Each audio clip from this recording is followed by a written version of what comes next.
Como vimos en la sección anterior, el sonido se produce por ciclos de variación en la presión atmosférica del aire causado por algún elemento externo.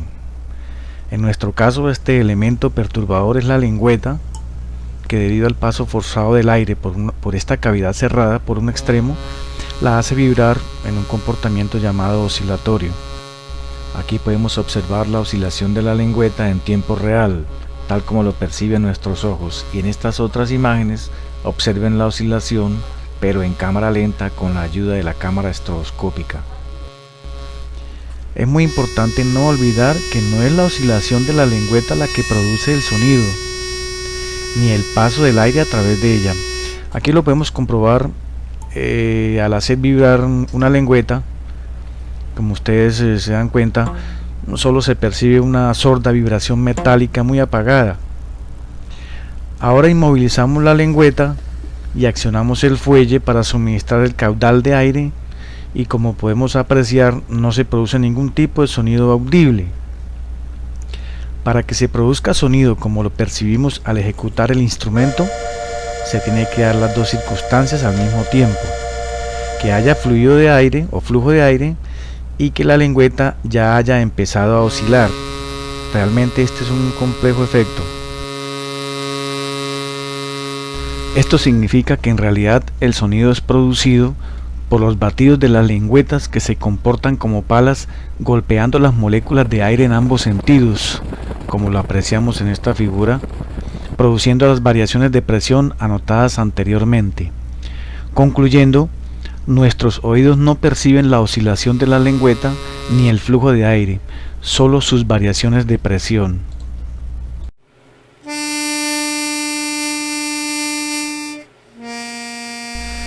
El flujo de aire en el proceso de generación de sonido recorre dos trayectorias, una para abrir el fuelle y otra para cerrarlo. Cuando se cierra el fuelle, se accionan las lengüetas de la parte frontal de las placas, porque el flujo de aire se origina desde el interior del fuelle. Decimos que se genera presión positiva, y cuando se abre el fuelle se accionan las lengüetas que están en la parte posterior de las placas, porque el caudal del aire viaja al interior del fuelle, y decimos que se genera presión negativa. Una delgada y liviana lámina plástica en cada cara de la placa impide que oscilen las dos lengüetas simultáneamente. Observen: abriendo, cerrando, abriendo, cerrando.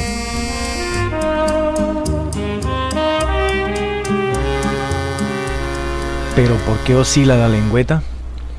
Al accionar el fuelle, el flujo de aire recorre la cavidad del lengüetero, y en cualquiera de los dos sentidos de circulación, sea entrando o saliendo, el caudal de aire siempre encontrará resistencia mecánica al paso estrecho formado por el extremo libre de la lengüeta y la ranura de la placa. En este pequeño espacio, la presión y velocidad del flujo de aire sufren alteraciones compensadas, es decir, la presión disminuye su valor, y por este motivo la presión atmosférica equilibra esta diferencia en la ranura, aumentando la velocidad del caudal de aire, excitando y doblando la lengüeta, puesto que tiene su extremo libre y es lo suficientemente delgada para deformarse con esta baja presión, dejando pasar el aire justo, pero inmediatamente después tiende a volver a su posición de equilibrio debido a la fuerza restauradora propia del material con que se construyó la lengüeta, obligándola a oscilar siempre que se mantenga la presión de fuelle. Este comportamiento físico se denomina efecto Venturi, y lo enunció por primera vez el matemático y físico suizo Daniel Bernoulli bajo un principio que lleva su nombre. Este efecto Venturi se puede apreciar en otra situación similar a la oscilación de la lengüeta. Observen que la pequeña esfera de plástico se mantiene surfeando sobre el veloz flujo de aire solamente por la disminución de la presión en la boca del tubo que no permite su caída.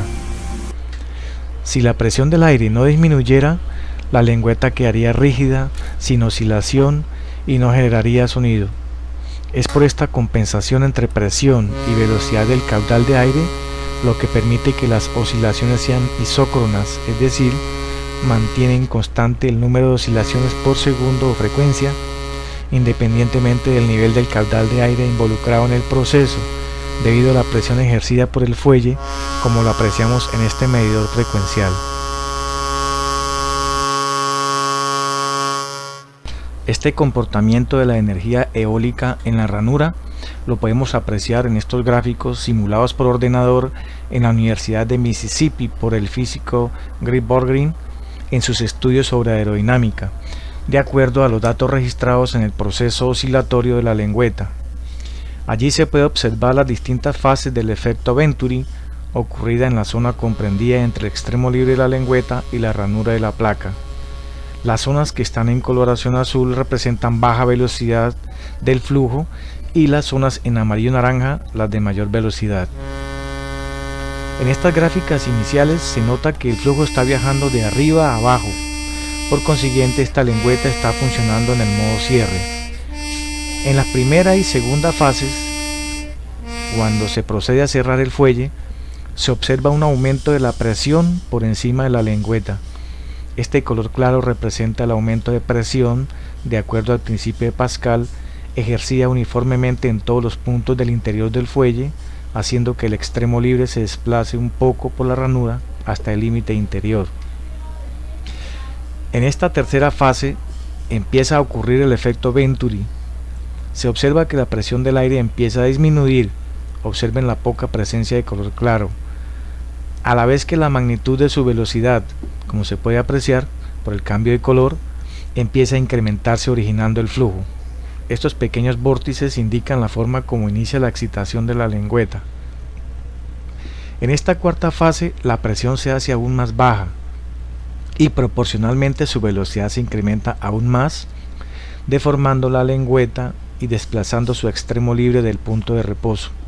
Se comienza a formar turbulencias en los bordes de la lengüeta, a la vez que se incrementa la cantidad de aire en espera de transitar por esta agitada zona. En esta última etapa de trabajo, por disminuir al máximo el valor de la presión dinámica del flujo, este adquiere su máxima velocidad, representado por este color rojizo, llevando el extremo libre de la lengüeta a una posición de máxima elongación llamada amplitud y ocurre en un tiempo muy corto. Luego de este momento de empuje máximo, la fuerza recuperadora de la lengüeta y la presión atmosférica recuperando su valor en ese entorno hacen regresar a su punto de equilibrio el extremo libre, como ya lo tratamos con anterioridad. Observen las turbulencias definidas que son características de este tipo de movimiento oscilatorio. En otra sección trataremos con más detalle estos temas.